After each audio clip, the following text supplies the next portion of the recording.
Sakal Gunar Vande Guru Sri Charanaravindan.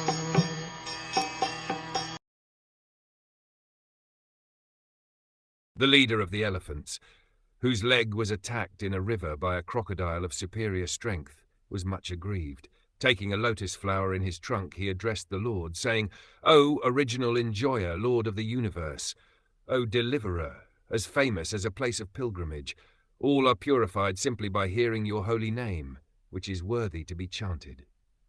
The history of delivering the leader of the elephants, whose leg was attacked in the river by the superior strength of a crocodile, is described in the 8th canto of Srimad Bhagwatam. Since the Lord is absolute knowledge, there is no difference between his holy name and the personality of Godhead. The leader of the elephants was much distressed when he was attacked by the crocodile. Although the elephant is always stronger than the crocodile, the latter is stronger than the elephant when it is in the water. And because the elephant was a great devotee of the Lord in his previous birth, he was able to chant the holy name of the Lord by dint of his past good deeds.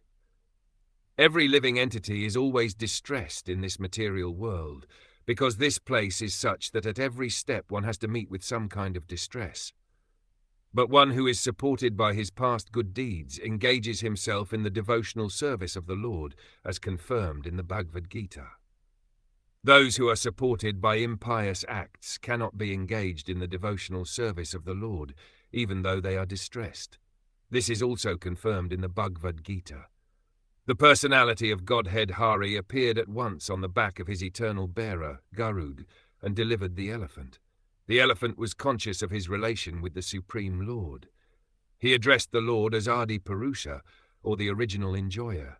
Both the Lord and the living beings are conscious and are therefore enjoyers, but the Lord is the original enjoyer because he is the creator of everything.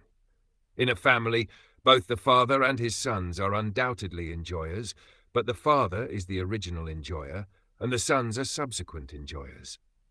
A pure devotee knows well that everything in the universe is the property of the Lord, and that a living entity can enjoy a thing as ordained by the Lord. A living being cannot even touch a thing which is not allotted to him. This idea of the original enjoyer is explained very nicely in the Ishopanishad. One who knows this difference between the Lord and himself never accepts anything without first offering it to the Lord. The elephant addressed the Lord as Akila Loknatha, or the Lord of the universe, who is therefore the Lord of the elephant also. The elephant, being a pure devotee of the Lord, specifically deserved to be saved from the attack of the crocodile, and because it is a promise of the Lord that his devotee will never be vanished, it was quite befitting that the elephant called upon the Lord to protect him, and the merciful Lord also at once responded. The Lord is the protector of everyone, but he is the first protector of one who acknowledges the superiority of the Lord, instead of being so falsely proud as to deny the superiority of the Lord or to claim to be equal to him. He is ever superior. A pure devotee of the Lord knows this difference between the Lord and himself.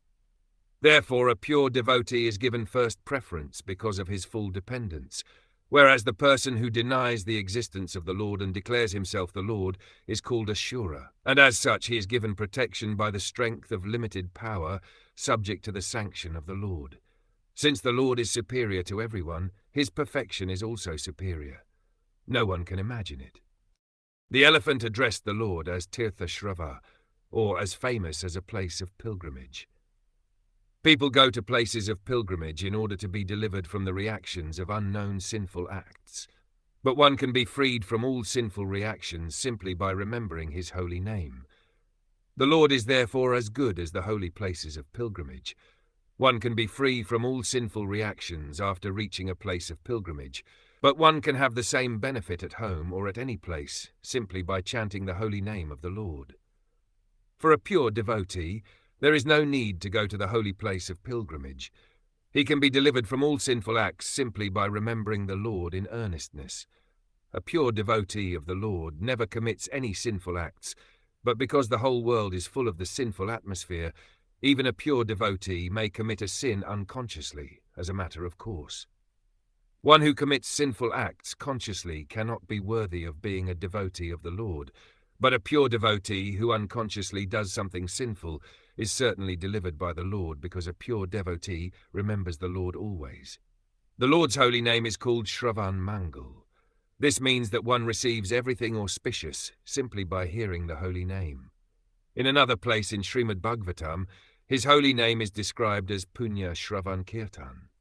It is a pious act simply to chant and hear all about the Lord. The Lord descends on this earth and acts like others in connection with the activities of the world just to create subject matters for hearing about him. Otherwise, the Lord has nothing to do in this world, nor has he any obligation to do anything.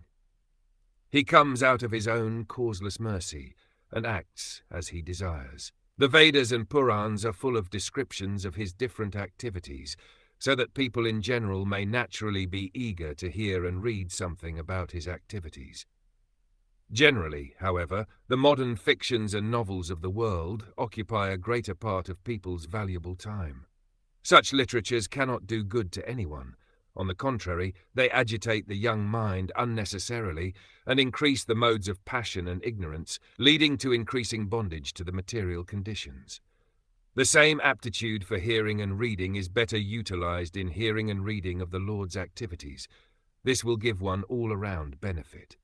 It is concluded, therefore, that the holy name of the Lord and topics in relation with him are always worth hearing, and therefore he is called here in this verse Namadaya, or one whose holy name is worth chanting.